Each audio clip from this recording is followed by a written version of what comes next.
Question 1. Why does Active FTP not work with network firewalls? Answer. When a user initiates a connection with the FTP server, two TCP connections are established. The second TCP connection, FTP data connection, is initiated and established from the FTP server. When a firewall is between the FTP client and server, the firewall would block the connection initiated from the FTP server since it is a connection initiated from outside. To resolve this, passive FTP can be used or the firewall rule can be modified to add the FTP server as trusted. Question 2. Which feature on a network switch can be used to protect against CAM flooding attacks? Answer. Port security feature can be used for the same. In a CAM flooding attack, the attacker sends a storm of MAC addresses, frames, with different values. The goal of the attacker is to fill up the CAM table. Port security can be used to limit the number of MAC addresses allowed on the port. Question 3. How did early computer security work? Answer.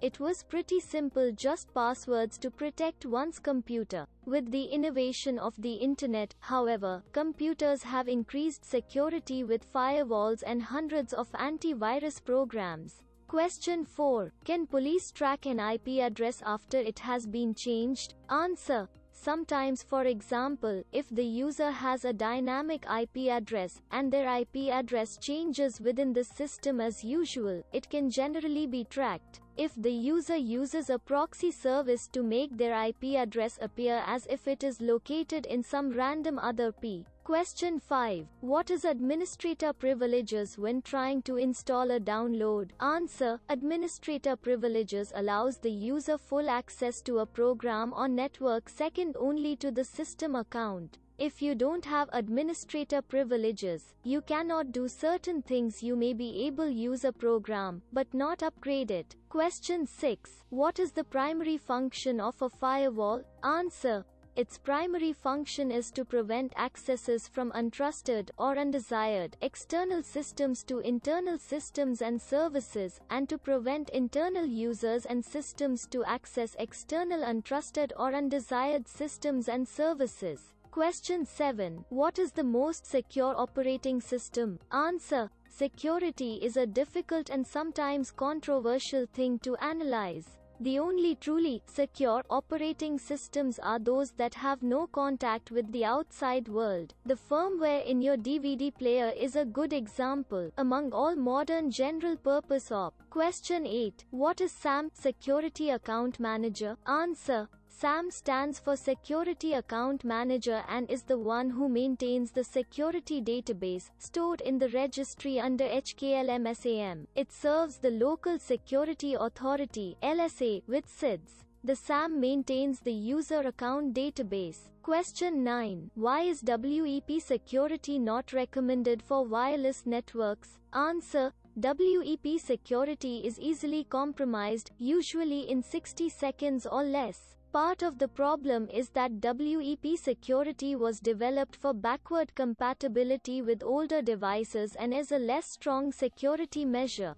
Question 10. Besides default rule sets, what activities are actively monitored by your IDs? Answer. IDSs come with default rule sets to look for common attacks. These rule sets must also be customized and augmented to look for traffic and activities specific to your organization's security policy. For example, if your organization's security policy prohibits peer-to-peer communications, then a rule should be created to watch for the type of activity. In addition, outbound traffic should be watched for potential Trojans and backdoors.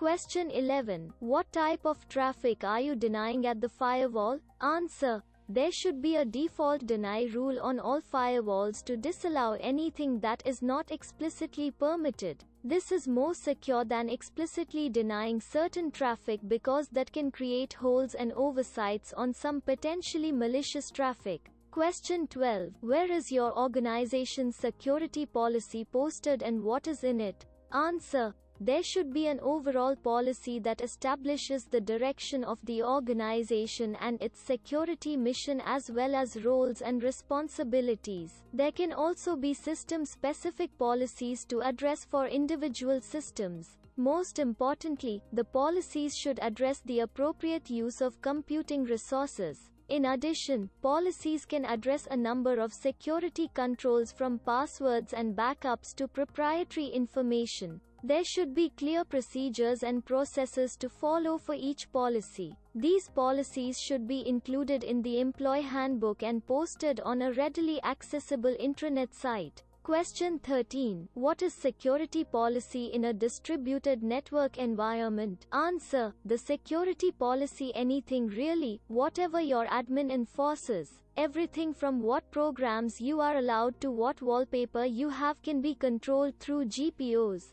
Usually you will find the common one are that every computer has to get updates, every computer has to have an AV. Question 14. What is preprocessing in IDs? Answer. Before analysis, all the captured data needs to be organized in a particular format or pattern for the classification purpose. This whole process of organizing data is known as preprocessing. In this process, data that is collected from the IDs or IPS sensors needs to be put into some canonical format or a structured database format based on the preprocessing. Once the data is formatted, it is further broken down into classifications, which totally depends on the analysis scheme used. Once the data is classified, it is concatenated and used along with predefined detection templates in which the variables are replaced with real-time data. Question 15. What are the tolerable levels of impact your systems can have? Answer.